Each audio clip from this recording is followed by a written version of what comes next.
አቤላ ማርቲን ልጅ ወልደሽ ደብቀሻል። ይህንን ትልቅ ምስጢር ስለደበቅሽ ነው ከአንቺ ጋር የተለየሁት። አዎ በይኝ እመኝኝ ብሎ በግድ ሊያሳምናት ሞከረ። በጣም የሚገርም ነው። አሰላሙ አለይኩም ወራህመቱላሂ ወበረካቱ። ቤተሰብ እንዴት ናችሁ? ሰላም ናችሁ? አልሐምዱሊላህ እኔ ጋር ሁሉ ሰላም ነው። በያላችሁበት ሰላማችሁ ብዝት ተረፈ ይበልልኝ። ቤተሰብ እንግዲህ ማርቲ እስከ ዛሬ ለምንድነው የራካኝ? ለምንድነው የሸሸኸኝ? ምክንያቱ ምንድን ነው?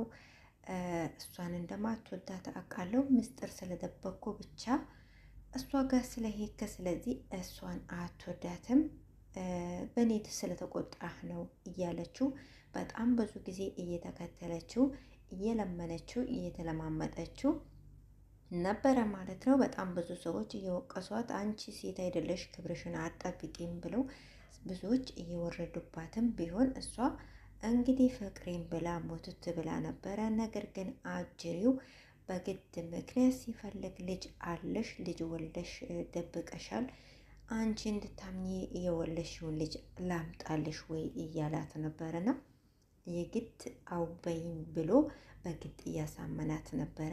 እሷም በቃ ይሄ ነገር የሚያስደስት ከሆነ አው አለችው ማለት ነው። አዎ ያለችው ልጅ ወልዳ ኖሯ ሳይሆን ይሄንን አምና ትክክል ነው ብላ አዎ ሳይሆን በግድ እሱ ምክንያት አድርጎ ሊርቃት የፈለገበት ምክንያት ስለሆነና በግድ አዎ እንድትል ስለፈለገ ነው ለሱ ደስ እንዲለው ብላ አዎ ያለችው ማለት ነው። እኔ በጣም የገረመኝ ነገር ልጅ ቢኖራትስ ምንድን ነው ይህን ያህል የሚያንጨረጭራችሁ? እኔ የምለው የዚህ ግሩፕ እንትኖች ማለት ነው። እዚህ ግሩፕ እንዳለ ቤተሰቡ በሙሉ ከልጅ ጋር ያላችሁ ችግር ምንድን ነው እንዴ? ምንድን ነው ከልጅ ጋር ያላችሁ ችግር? ልጅ ያጣ የተቸገረ እኮ በጣም ብዙ ሰው አለ። ልጅ እኮ ጸጋ ነው። ልጅ ስጦታ ነው። እንዶ ልጅ የአላህ ስጦታ ነው። ልጁን ፈልጋችሁ እራሳችሁ ታምጡትና ከዛ በኋላ ልጅን እንደ ወንጀል እንደ ትልቅ መጥፎ ነገር የምትቆጥሩት ነገር መጀመሪያውን ሳይፈልግ ልጁን ወደ ምድር ታመጡታላችሁ። ካመጣችሁት በኋላ ስቃዩን ታበሉታላችሁ። ልጁ ደግሞ አባቱ እኬሌ ነው እኬሌ። አረ በጣም ነው የሚገርመው፣ በጣም ነው የሚያናድደው። የእውነት እንደዚህ አይነት ነገር ይቅርባችሁ። ከልጅ ጨዋታ እስኪ ውጡ እንዴ! በየቦታው ሄደ ልጁ የኔ ነው፣ ልጁ ያንተ ነው፣ ልጁ የእሱ አይደለም የእኬሌ ነው ልጁ። እንዴ ልጅ ቀልድ ነው እንዴ? ልጅ ቀልድ ነው ወይ? በልጅ አትቀልዱ፣ በሌላ ነገር ቀልዱ።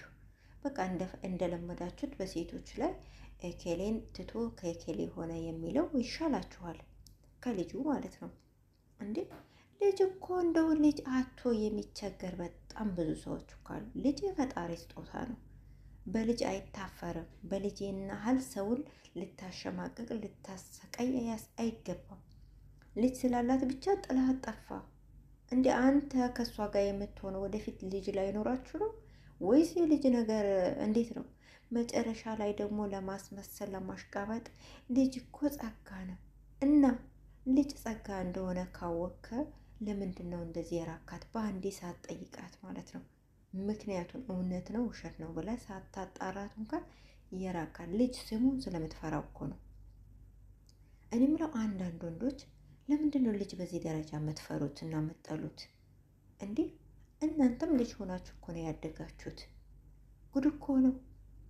እና ይሄንን የዛጋ አስተሳሰብህን ይዛ ማለት ነው ስለምታውቅ ልጅ እንኳን ቢኖራት እንዴት ትነግርሃለች? እንደዚሁ ጥላሃት እንደምትሄድ ስለምታውቅ ቢኖራት እንኳን አትነግርህም። ምክንያቱም ይሄን ጭንቅላትን ይሄ ድንጋይ ጭንቅላትን ስለምታውቅ ማለት ነው። ሴት ልጅ እንዴት ስላላት ብቻ በአንዴ ጥሏት ምንም ሳይነግራት ወደ መጀመሪያው ፍቅረኛው ተመለሰ ማለት ነው። በጣም ነው የሚገርመው። አቶ አብርሽ እንግዲህ ሁለቱም ሴቶች አረገዝን እያሉ ሶስተኛ ሴት አመጣ።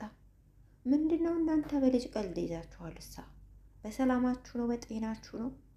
እናንተ ሕክምና ያስፈልጋችኋል ተሰብስባችሁ ማለት ነው እንዴ! እውነት በጣም በጣም የሚገርም ነገር ነው። አይደረግም። ይሄ ነውር ነው። ልጅ በዚህ ደረጃ አይታፈርበትም። በዚህ ደረጃ በልጅ ሰውን አታሸማቅቁ ማለት ነው። ልጅ የፈጣሪ ስጦታ ነው። ልጅ ያለው ሰው በቃ ኩራት እኮ ነው፣ መታደል እኮ ነው ልጅ መኖር።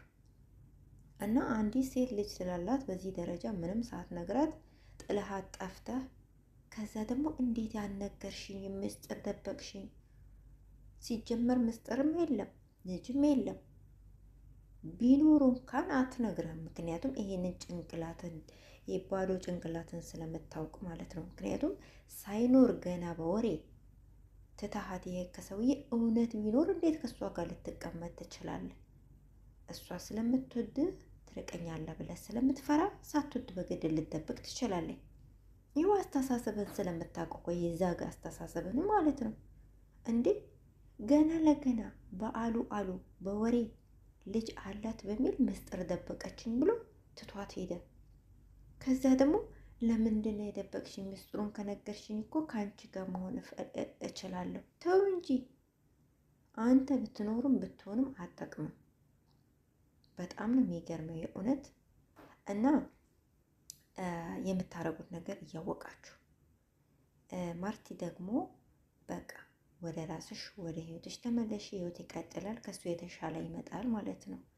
ምክንያቱም እሱ ሆን ብሎ ምክንያት ፈልጎ እንጂ ገና በወሬ አሉ አሉ አምኖ ሰው ከሚወዳት ሴት ጋር አይርቅም፣ ምክንያት ስለሆነ ነው። ስለዚህ ጥርግ ይበል፣ አንቺ ህይወትሽን ኑሪ። ህይወት ይቀጥላል እኮ እንዲህ እሱ ብሄድ ሌላ ይመጣል። እሱ ሌላ ጓደኛ ሌላ ህይወት እንደቀጠለ አንቺም ሌላ ህይወት ቀጤ። ምን ነው ካለሱ ወንድ የለም አሉ እንዴ? ደግሞ ለዚህ ይሄ የዛገ ጭንቅላት ያለው ሰው ቢኖርም አይጠቅምሽም። እንደውም ይሄ ጥርግ ይበል በጊዜ ማለት ነው። የእውነት በጣም ነው ያናደደኝ።